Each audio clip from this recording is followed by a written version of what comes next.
Dan, I think you can record. Awesome. So good afternoon and welcome to today's webinar, which is How to Be a Better Ally. I really want to thank everybody for being here with us today. And this has been a very fulfilling week here at Kamloops United. We've been celebrating our anniversary of becoming an affirming congregation. And this webinar is just one of the celebratory things that we've been doing. My name is Chris Dolson. My pronouns are she and her. Since 2016, I've coordinated the affirming ministry at Kamloops United Church. And as I mentioned, we are celebrating our 25th anniversary of becoming an officially affirming congregation and a member of Affirm United Safframy Ensemble. In fact, yesterday, May 12th, was the exact anniversary of that favorable congregational vote. Being an affirming community of faith means that we have undergone a process of education and discernment prior to that vote. We strive to be much more than accepting and welcoming. Being affirming means that we seek justice, we celebrate diversity, and people of all sexual orientations and gender identities can worship, lead, and participate in all aspects of church life. We believe that all are beloved children of God. As part of our anniversary celebrations, we are pleased to be hosting 2 educational opportunities via Zoom this week. Zoom support for this webinar is being provided by Dan Hines in his role as spiritual coordinator for Kamloops United. All participants will remain muted throughout, but the chat function will be available and the hosts will be monitoring the chat. There will be time for Q&A at the end, and I know that Nicole has expressed the desire for this to be a conversation. And so, if there's things that you need clarified, please don't hesitate to ask. We all come to this learning with our own biases and experiences, and sometimes these conversations can trigger challenging feelings. It's normal to have these responses, and support is available to you. Sharing in the hosting today is Jen Johnson from Kamloops Sexual Assault and Counseling Center. If you feel like you need some support, please do not hesitate to send a message to Jen in the chat. Anytime that we gather in our building or online, we acknowledge that our worship and work in this community takes place in and on the unceded territory of the Kamloops Secwépemc. We are grateful for their stewardship of the lands and protection of the waters over the generations. Unceded means this land was never relinquished, and this acknowledgement reminds us that we all have a role in reconciliation. So affirming. So Webster defines affirming as validate or confirm, to show or express a strong belief in or dedication to something, to assert as valid or confirmed. Affirming ministries make a very explicit statement about issues of sexuality and gender, but their commitment to justice is far broader, as they continually seek to live more fully into God's way of welcome, love, and justice for all creation. Here at Kamloops United, we follow the PI principle. That is, we endeavor to be public, intentional, and explicit in our affirmation of all people.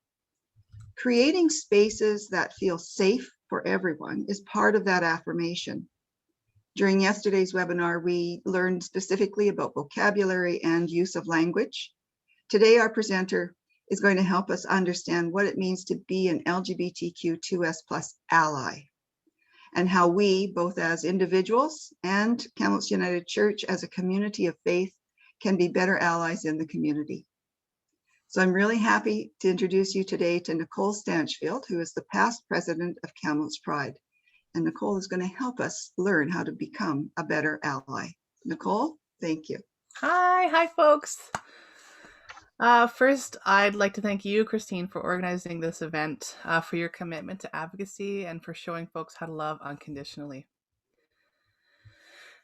And a big thank you to all of you for showing up today and sharing your time with me. That's really the biggest piece to allyship, is just show up and do the work. I'm probably going to get emotional because I'm an emotional gal. So, all right.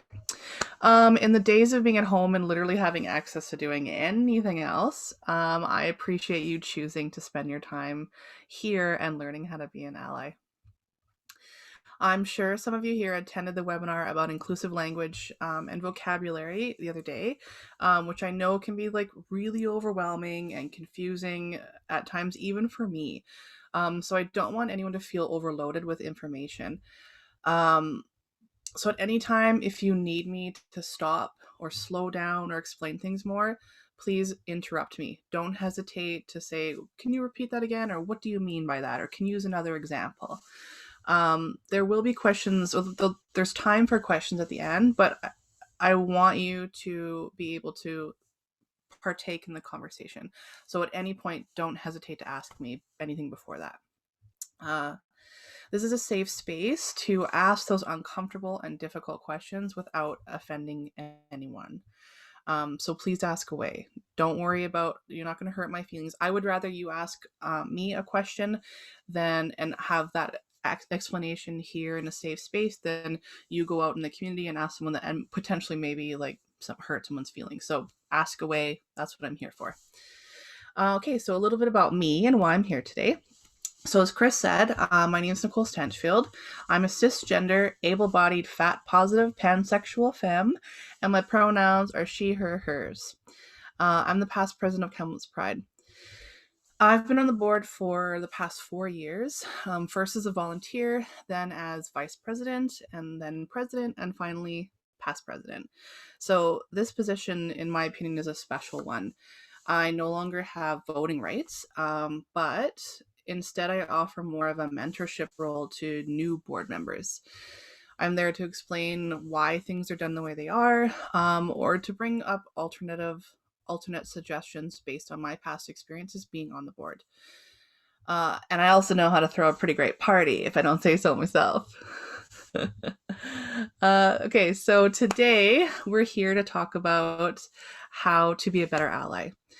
So I'll talk a little bit about what allyship means. But before that, I'd like to ask a few of you what the word means to you. So if you're comfortable, maybe we could have like 2 or 3 folks contribute. I know that there is a recording happening, so we do have the ability to pause if you feel uncomfortable to come on camera, or you can use the chat. So please feel free to take part.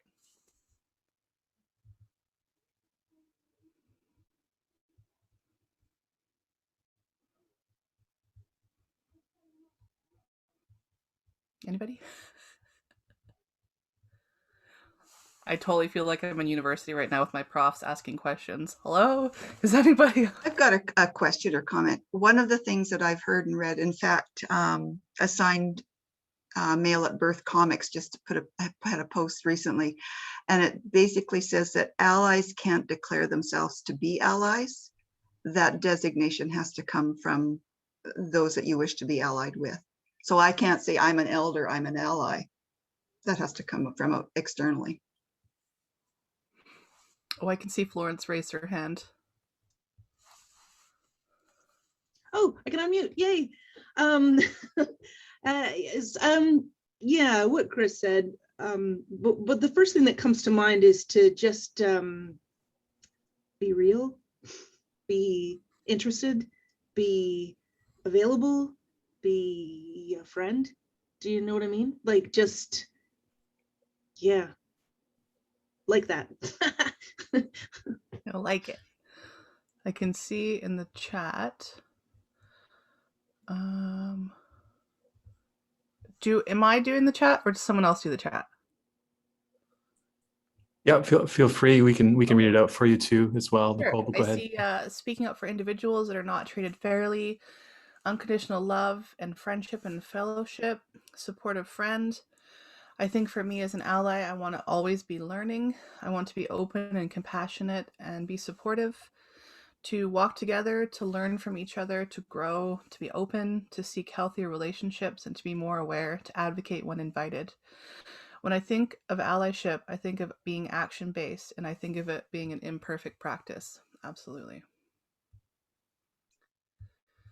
Thank you all for your bravery to speak up. It's hard and can be uncomfortable to put yourself out there. So I appreciate that. Thank you so much. A lot of what you said, I do agree with.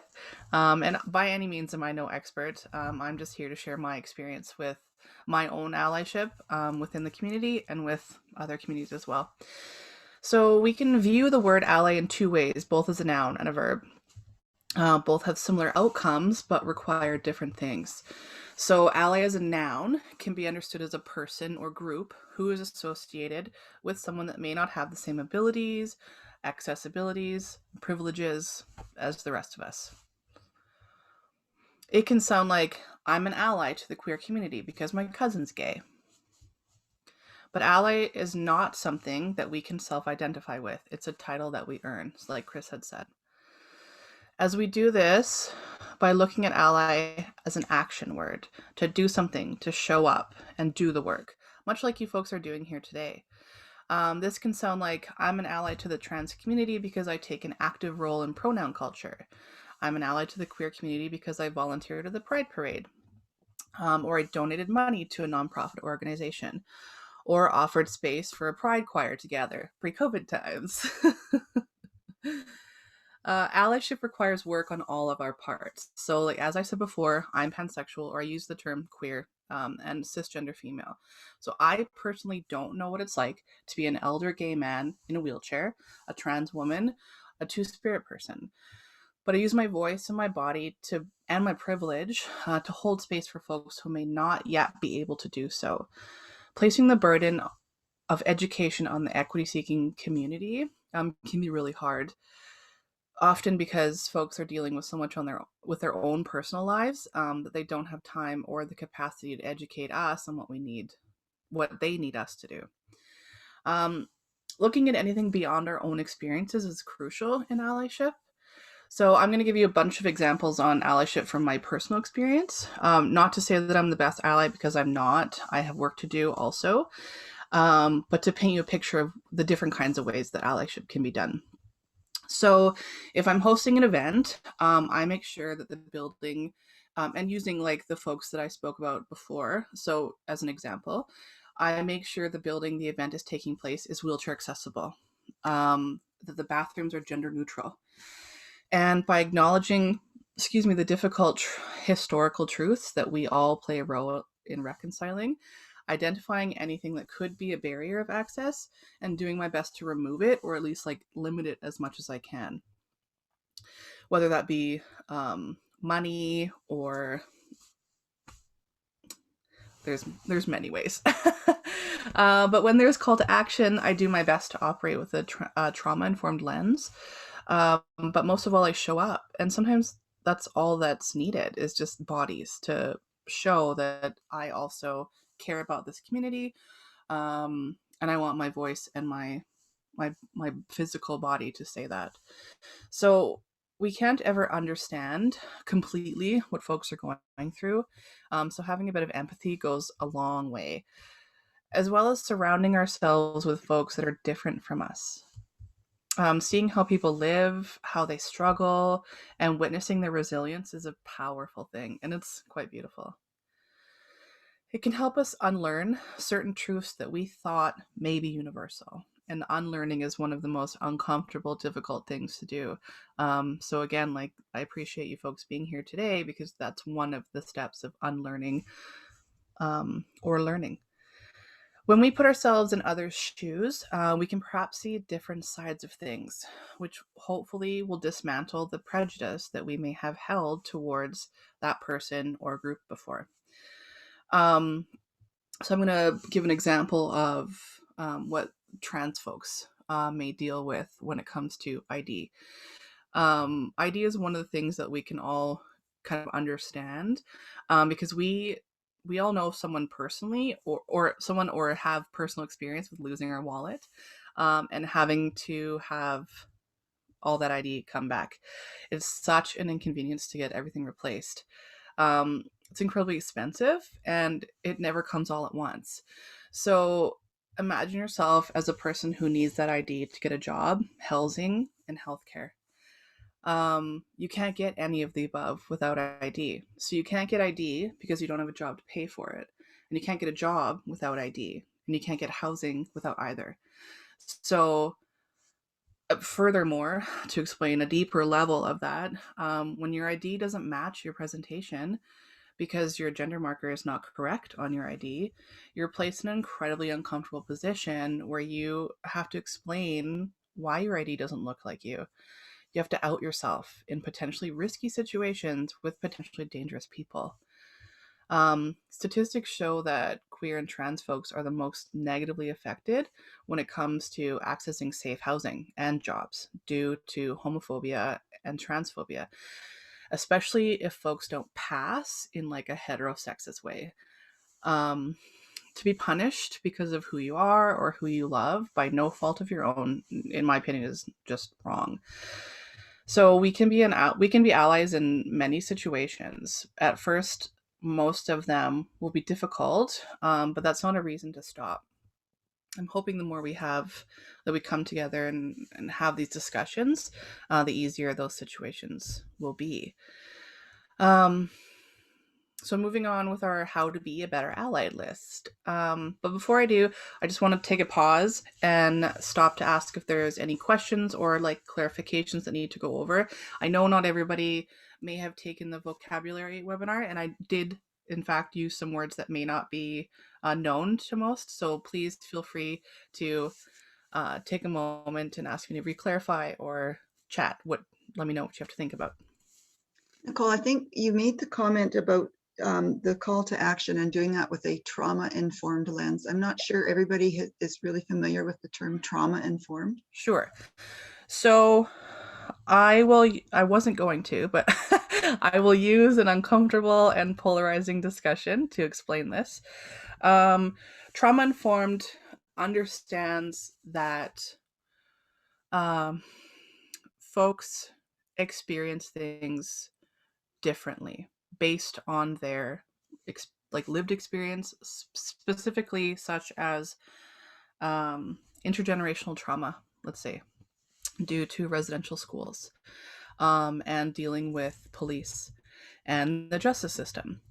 So if there is a situation where something has happened at a Kamloops Pride event, being trauma-informed means that I have to use, or we have to use, our understanding of potentially harming other people in the room as well. So is calling a police officer the best situation? Is that going to cause trauma or trigger folks in the room by seeing police? Because that has been and unfortunately, similar to religion and church, police and the justice system haven't historically been the greatest to queer and trans folks. So we're having these discussions to bridge this gap and educate and like combine and come together and collaborate so that this doesn't happen anymore. So in that space, I have to think twice about whether or not I have the choice to spend 2 hours talking someone down outside, give them their money back, treat them as a human being and not as their addiction, their race, their sexuality, their identity. And none of that matters in the situation, just talking to someone as a person, and potential and like alleviate the stress and the situation, or I could cause an elevation of stress by calling the police. So in those situations, being trauma informed means that I am trying to inhibit and mitigate stresses for everyone across the board, myself included. So understanding that, being able to put ourselves in other people's shoes and saying, how would this affect me? So that's one example of what trauma-informed practice could look like.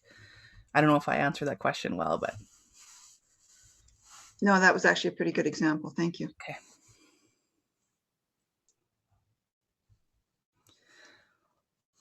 We're cool with the terms cisgender and heteronormativity and heterosexist? No. Okay. So I'll go over those two. Okay. So I did make a statement talking about passing in a heterosexist idea. And so what that means is we all know there is a traditionally supported version of femininity and masculinity, and what type of person gets to be and present either of those.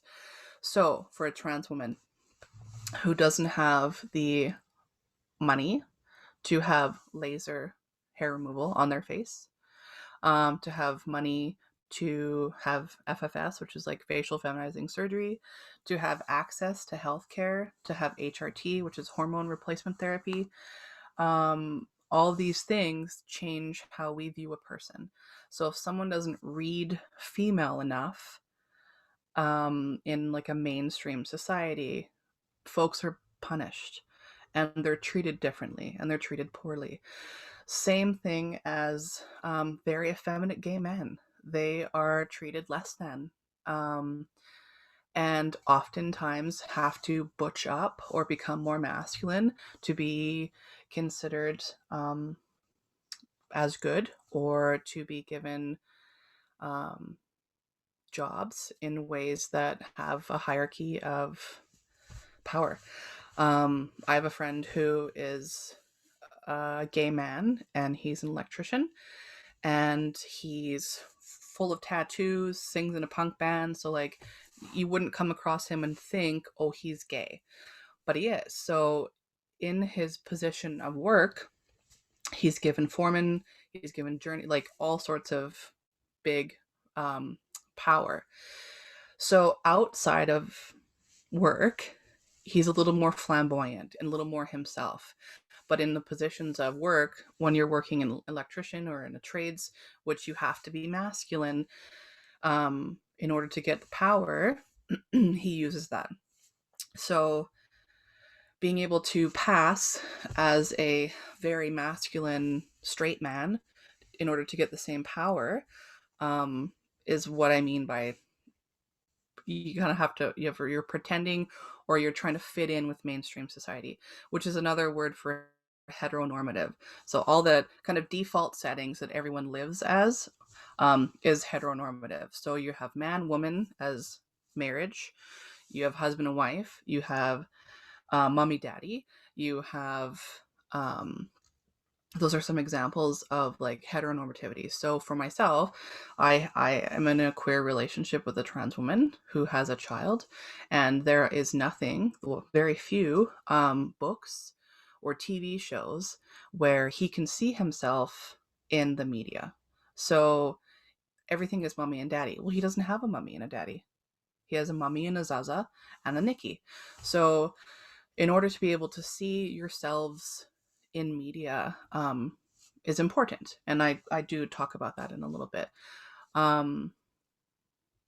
So does that explain what heteronormative means, what heterosexist means, in ways that you can kind of understand?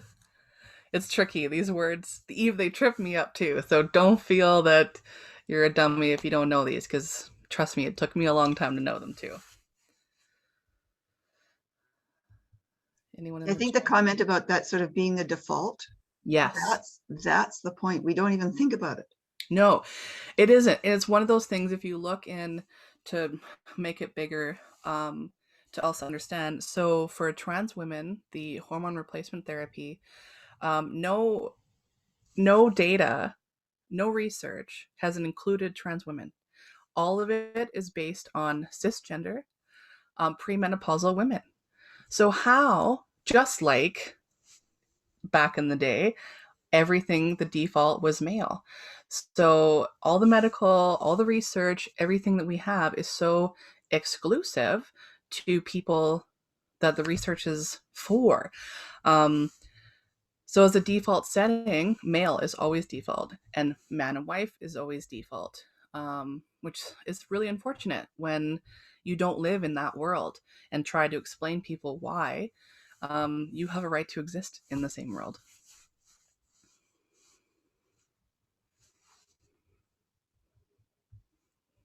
Anybody else? Okay, perfect. What is cisgender? Okay, cisgender is, so I am cisgender. which means that I was assigned female at birth based on my hormones and the structure of my genitals. So I myself identify as female. I've never thought that I was born in the wrong skin or that I exist outside of myself. I've never identified as anything but me. So my sex and gender match up.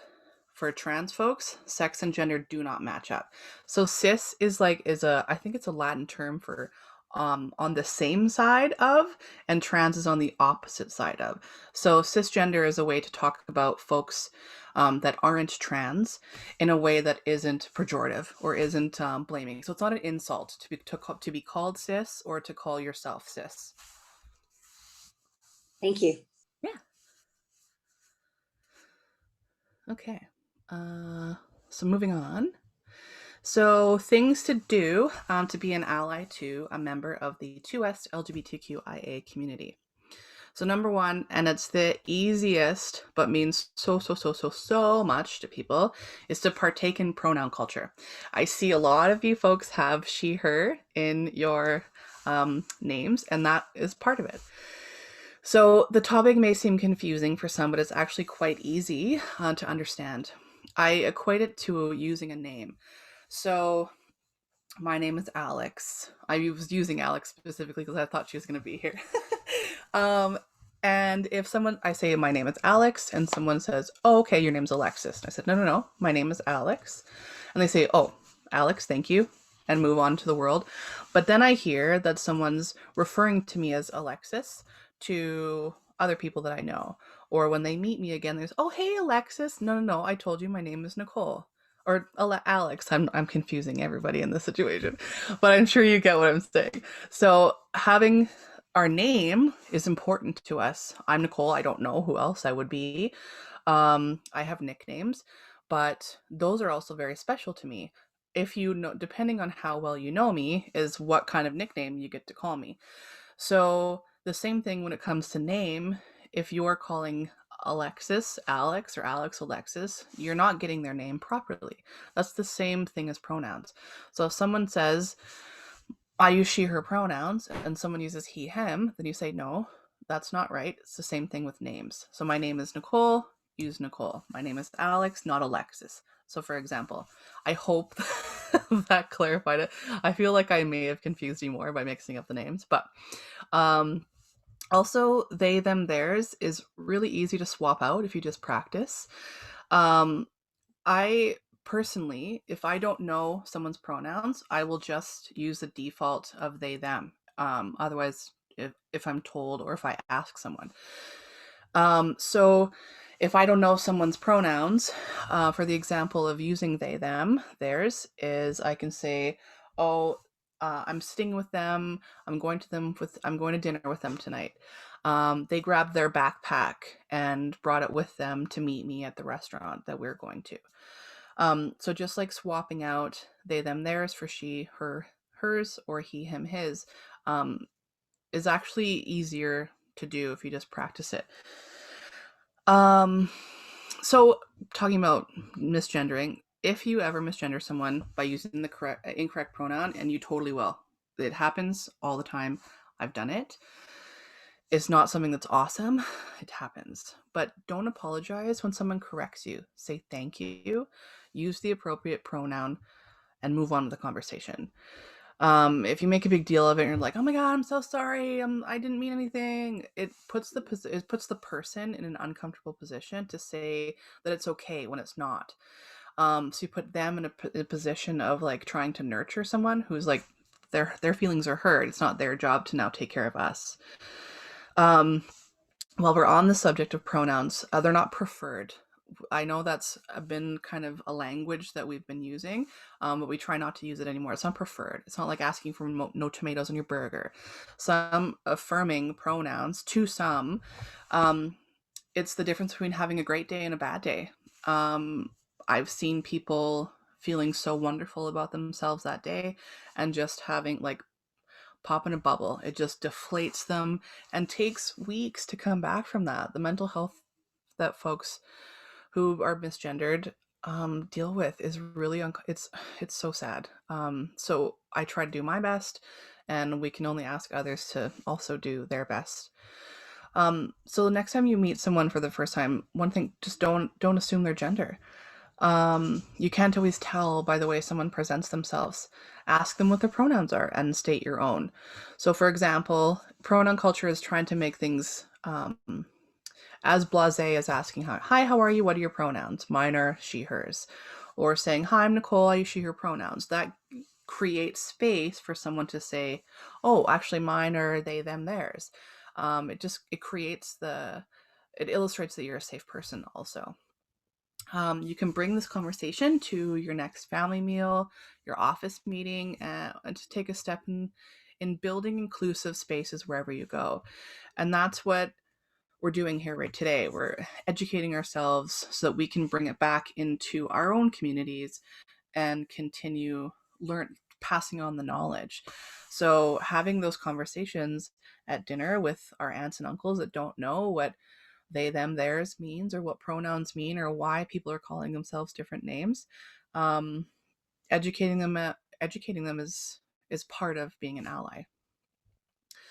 Number 2, so having symbols of inclusion visible. So like pins or flags, stickers, etc. On you or on your door or on your window symbolizes that you're a safe person or a safe space. And I personally look for these symbols wherever I go, especially when I'm spending money, because I want to make sure that my money is going to a safe space and to allies. Having a pin or a button with a pride flag on it doesn't have to mean that you're a member of that community, but it does say that you're a safe person. So my mom, who's here today, she has been an ally since before birth, and does a lot for the community. And she's a care aide in town and wears a she, her pin on her name tag. One of the residents she cares for asked her what the pin meant and why she wore it. And Mom explained to her about gender identity and how important using affirming pronouns for trans folks is. And the resident she was caring for was excited to share that with my mom that her grandchild was transitioning, and she was able to ask my mom questions and have meaningful conversation that she may not have otherwise had without her showing that she, her is a pronoun that she uses. So these kind of conversations are so important, especially across generations, when things were different. So an elder being able to ask my mom questions in a safe space may now give that person the ability to have meaningful conversations with their grandchild, which is like pretty amazing, and affirming ones too. So 3 is speak up. When you hear folks using someone's dead name or incorrect pronouns, or hear hateful comments or slurs or pejorative language, please say something. Although this can be a tricky situation, we of course don't want anyone to put themselves at any risk of danger. So, I mean, you have to use your discretion, as well as it's best to have permission from the person that you're advocating for, as they may not be out, which is a big deal. So outing folks accidentally or not can have bigger repercussions, and unfortunately put your friend at greater risk. Outing someone can literally mean life or death for some folks. So please be aware of that. Oh, Mom, you raised your hand. I just wanted to know, what do you mean by a person's dead name? Right. Okay. Thank you for that. I appreciate that. These words are regular vocabulary for me, and so that's why I'm asking you folks to be like, hey, what does that mean? So dead name is the name that you no longer use or identify with. If you are a trans person, non-binary person, two-spirit. If my name at birth was given to me, Nicole, and I am trans and I use the name Nicholas, let's say, for example, That's really easy and an example. But for people to refer to me as Nicole would be using my dead name. So unfortunately, the world hasn't caught up to affirm folks' identities and gender expression. A lot of the time, there's medical forms until you're legally out. There's different kinds of ways to be out. Also, you can medically transition, you can socially transition, you can legally transition. Or being out in the world means that I'm out because I say everyone that knows me knows that I'm queer. For some, that can mean that they get fired. That can mean that they lose all sorts of accessibility.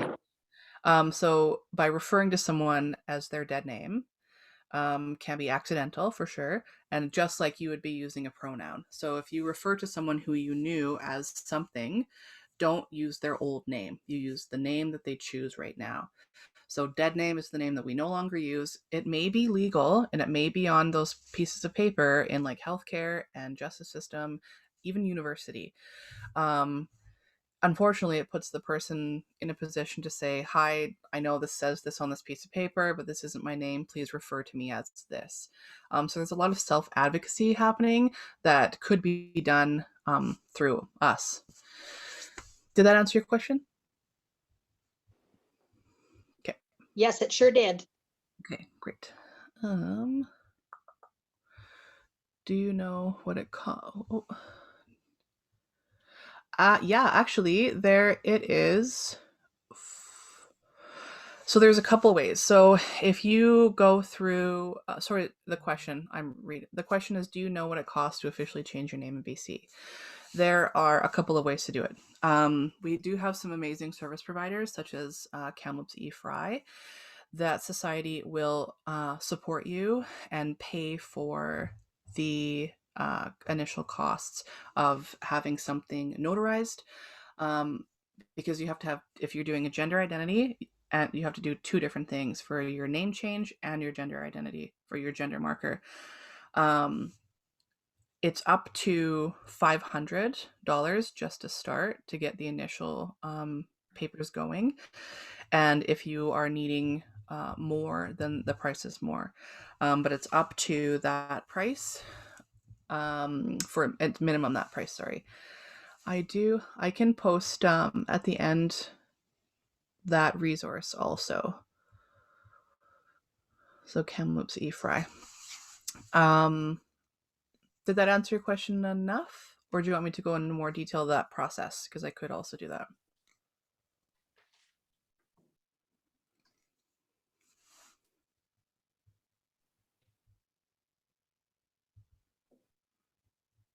Okay. So moving on to, I'm just looking at the time, making sure that I'm aware of that also. So number 4, what about people who don't live in Kamloops? Okay, so if there's Transcare BC, I only know information with regards to BC. I don't know across Canada, unfortunately. So Transcare BC is a resource that you can connect to. Also, if you go to kamloopspride.com, on our website, all these resources are connected there. You can just click a button. Transcare BC is there, Kamloops eFry. Those are 2 resources here, but you can still connect with them and they can connect you with other folks if you need it. In this case specifically, Transcare BC might be the best place if you don't live in Kamloops. Nicole, has any of the Kamloops organizations had ID clinics? Because I know I've seen those posted in other jurisdictions where they've put on a temporary clinic and to walk people through the process. Yes, there has been, I don't know pre-COVID, but I have taken a few online webinars with Grace McDonald and Odette Dempsey, two lawyers for Kamloops, and Odette works with Kamloops eFry, and there is family law advocacy. There's housing advocacy. There's all sorts of folks that you can connect to if you need assistance. we try to post them online on our social medias like Facebook and Instagram. And oh, thanks, Dan. So there's a link in the chat, Transcare BC, that you can go on there and find out where you are. The resources can connect you to that. Okay. All right. So number 4, listen. So listening to people when they share their stories, identities, and lived experiences with an open heart and with the goal of understanding. Try not to generalize their experiences. Not all members of the 2L LGBTQIA community are the same. I mean, we all share commonalities, but each person has a unique experience. And this is the last one. Number 5 is seek to understand. So do your research. Read books or articles about people different from you. Just be aware that these stories are written by the right people. So, for example, this book is called The Transgender History, written by a trans woman, and is inclusive to many stories about trans people and a historical timeline of when folks have been using they, them, their pronouns, because I hear that as a comment or an argument that you can't use a singular they. Well, we've been doing it for a long time, so you can. And it talks about there's so many beautiful stories about resilient trans women and how much folks have been changing the world forever. People have been taking part in all sorts of policy change, all sorts of progress, and have been since forever. So this is a really nice book that folks can get and read on their own too. And it's an easy read. There's also glossary and vocabulary here as well. Also, this is another really great book of mine, my favorite one, Stone Butch Blues, by Leslie Feinberg. They are passed away, so this is a very special book and can't be found. It's hard to find. So this is a story about being butch and trans before the Stonewall Rebellion in the 50s, and what it was like to be a person, police raids, and because back then during this time, if you didn't wear 3 articles of a gender affirming clothing that you were assigned at birth, you were arrested. So for women, if you did not wear dresses and heels and makeup and etc., earrings, you could be arrested if you're wearing a suit, if you're wearing a tie, if you're wearing a suit jacket. Police often raided clubs, underground communities, because it wasn't legal to be queer and trans back then either. So this is a really beautiful story. Definitely there's some triggering content in it because it does include violence that often, unfortunately, marginalized people deal with on a regular basis. So this is a great book. So, for example, there are unfortunately books out there against the 2S LGBTQIA plus community, specifically for trans folks. There's one called Irreversible Damage, The Transgender Craze Seducing Our Daughters. This book is filled with unscientific misinformation and is transphobic propaganda. It's incredibly harmful to the trans community. So writing a letter to the Kamloops Library asking them to remove this book from public access is a form of allyship. I see Grace and Jim are here, and I know that they asked KUC to be included in that, and KP. We wrote letters. So individually, as folks, the more we send information to people saying this is not acceptable, the more we can change stuff. So, Nicole, can I just speak for a minute? of course. I got a letter back from the library and they're currently considering whether to remove the book.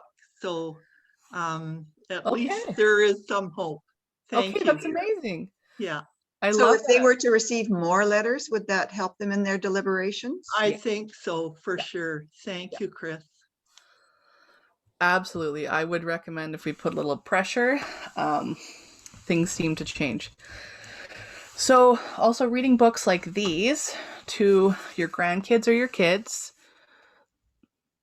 This is called Maurice Micklewhite and the Tangerine Dress. It's about a little boy that loves to wear a dress. This book is called Red, a Crayon Story. This is a beautiful book for all ages. And it talks about a crayon that was red, but you can see that the crayon's actually blue, and the struggles that the crayon goes through in trying to be red when it's not red. It's a beautiful book. Also introducing Teddy. This is one of my favorites. So this is a gentle story about gender and friendship. So it's about this Teddy who is Tilly and wants to be called Tilly, and is worried about his owner not wanting to be their friend because they're not a boy. And it's about a beautiful story about it doesn't matter if you're a boy Teddy or a girl Teddy, that you're worth love. So this is a really beautiful book. Those are my 3 favorites. I have a whole bunch, but I didn't want to take all the time talking about books. I have a book. You do? Prince and Knight. Oh, I love that book. So it's a love story and it's wonderful. And all my little girls really like it. Oh, I love it. I love it. So reading these stories, having diversity at all ages is important. And we have to see ourselves represented in all types of media. I would love to actually, my partner and I want to write a book about seeing a Zaza instead of a daddy, which is wonderful. So while on the topic of media, following queer and trans social media, like Instagram and YouTube channels, is important. It gives weight to those communities too. One of my favorites is a YouTube channel called ContraPoints, and the woman's name is Natalie Nguyen. She's a trans woman and a brilliant philosophy professor. Her videos are meant to challenge heteronormativity in society, but she does it in a very smart and entertaining way. She's one of my favorites. I love her. You can Google questions that you may have, but make sure to look at multiple sources to make sure you have consistent information. Facebook is definitely not a resource. Or use resources like the Kamloops Pride website. There are many resources to connect with there. That again is www.kamloopspride.com, or you can email us at info@kamloopspride.com and ask questions that you need. We can help that with. Coming soon is a 50-page resource called Know Your Rights. Kamloops Pride and the TRU pro bono students collaborated on this project, which is a toolkit for the 2S LGBTQIA folks and service providers for navigating youth, healthcare, and criminal justice issues. It's unbelievable. So for example, it's like, what ID do I have to show the police? How do I go about changing my documents? As a youth, am I allowed to access HRT, and what does this look like? A resource like this does not yet exist in BC, which is very exciting for everyone who has been working on this. We'll be launching that soon, so keep your eyes open. All right, so looking at the time, I know it's so exciting. I just noticed the TRU law. So it's the TRU pro bono students, pro bono Canada, but the students from TRU, I can't speak enough about how much work they did, and to know what a toolkit like this will do it's life-changing. It is absolutely life-changing, and I can't wait for them to meet someone along the line and say, your toolkit changed my life, because it will. So I've talked a lot.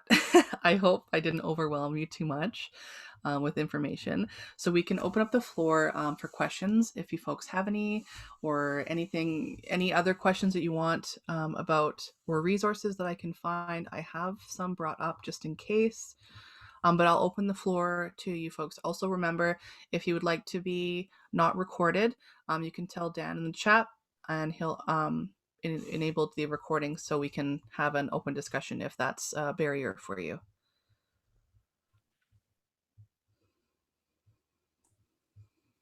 Nicole, we mentioned the one area where we could, be involved in some advocacy here and with a local library with a book that shouldn't really be in circulation. So what's some other current policies or issues that we could, connect with our political leaders about to advocate for change? There's a lot for sure. Yeah. The ones that are powerful for me is gender neutral washrooms and having them accessible to everyone.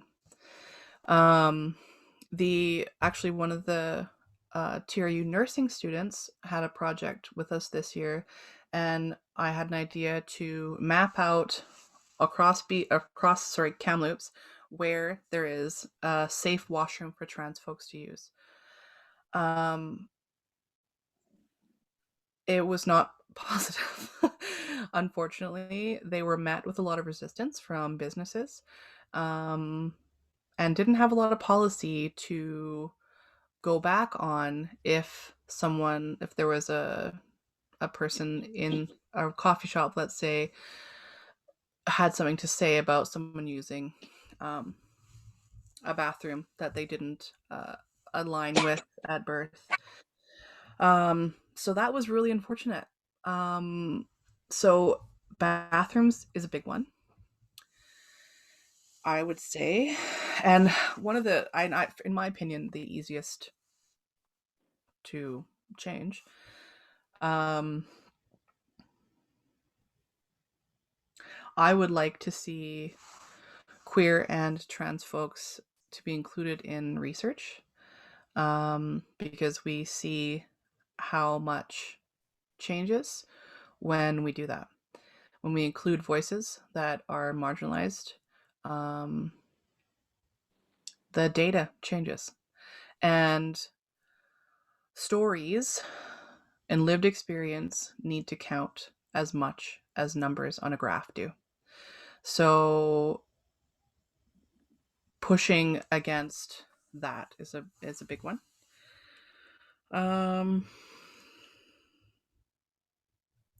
I would say for sure a lot of my ideas are trans specific, because my partner is trans and I see her go through a whole bunch of things.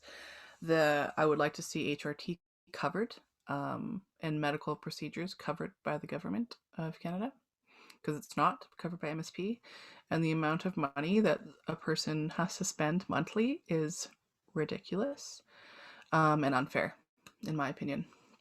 So if cis women are able to have HRT, hormone replacement therapy for their own selves, and it's covered by medical, trans women should have that access to.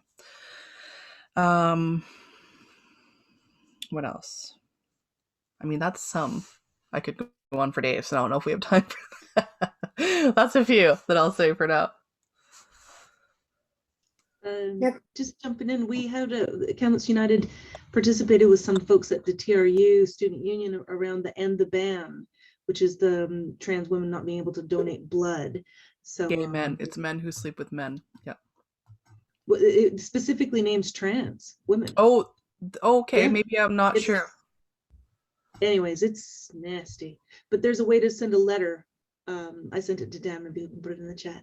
Okay, amazing. Yes, yeah, so ending the blood ban is also, it does include, I'm glad they're including trans women now, but I wasn't aware that that was new. That's very exciting, because up until then, it is about men who sleep with men not being able to donate blood or receive transfusions. So there's and the band initiative. Thank you.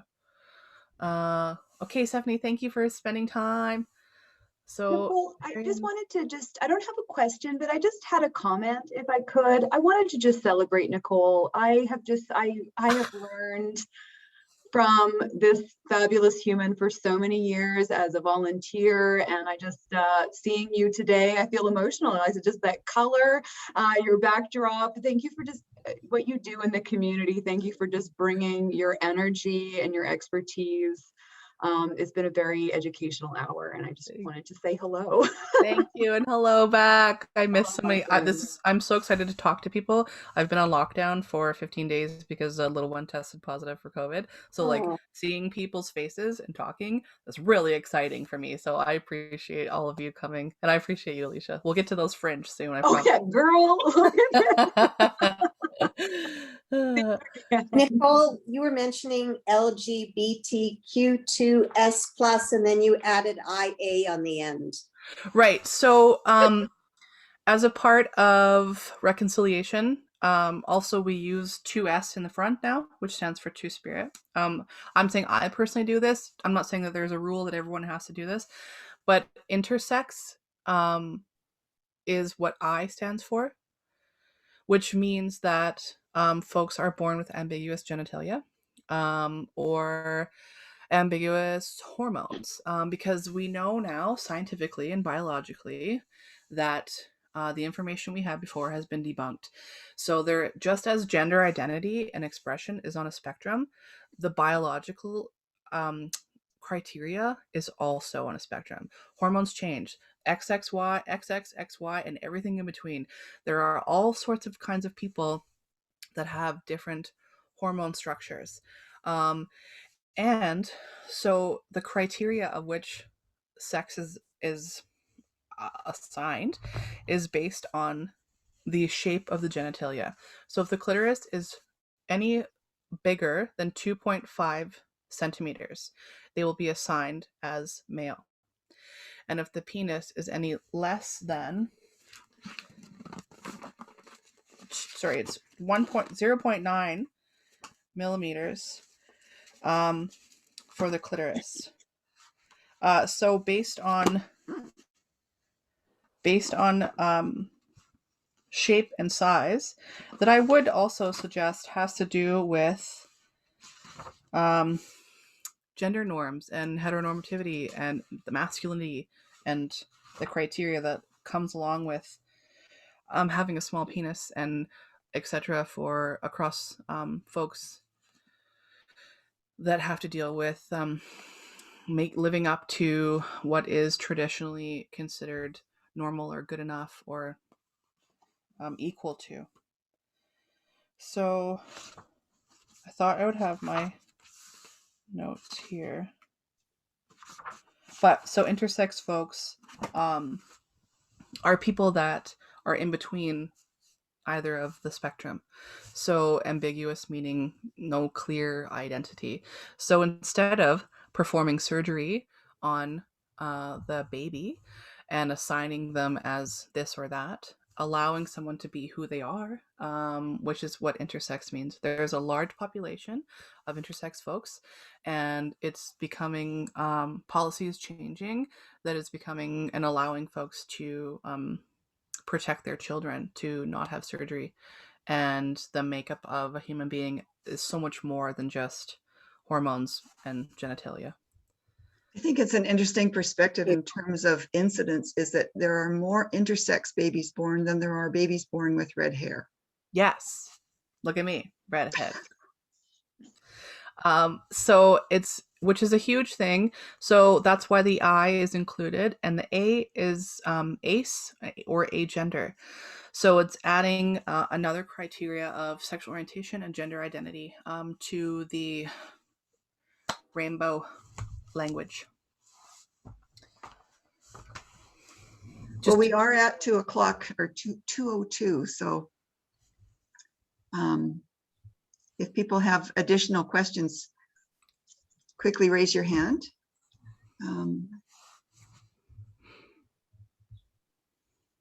Don't be shy.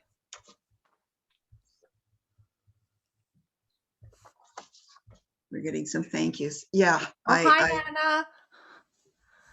I see Kathy. Hi, Nana. We'll see you soon. Okay. Well, Nicole, wow. I'm ever glad I met your mother. No.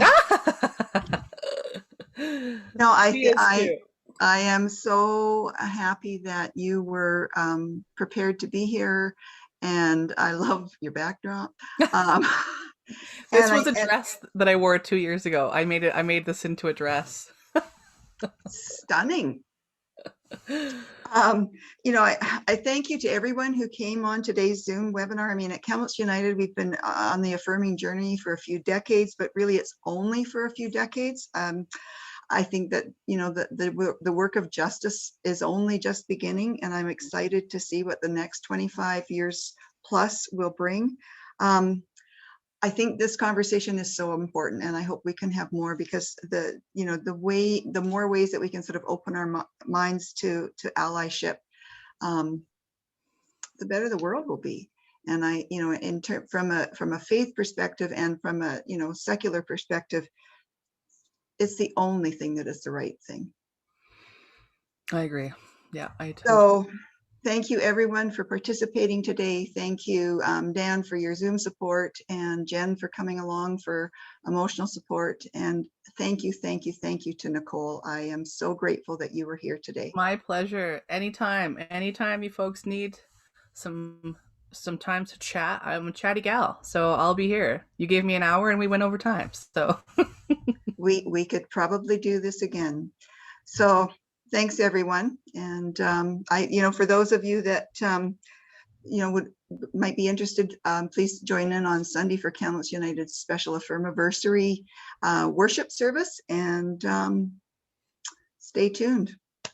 Thanks, everyone. Thanks, folks. Have a wonderful day.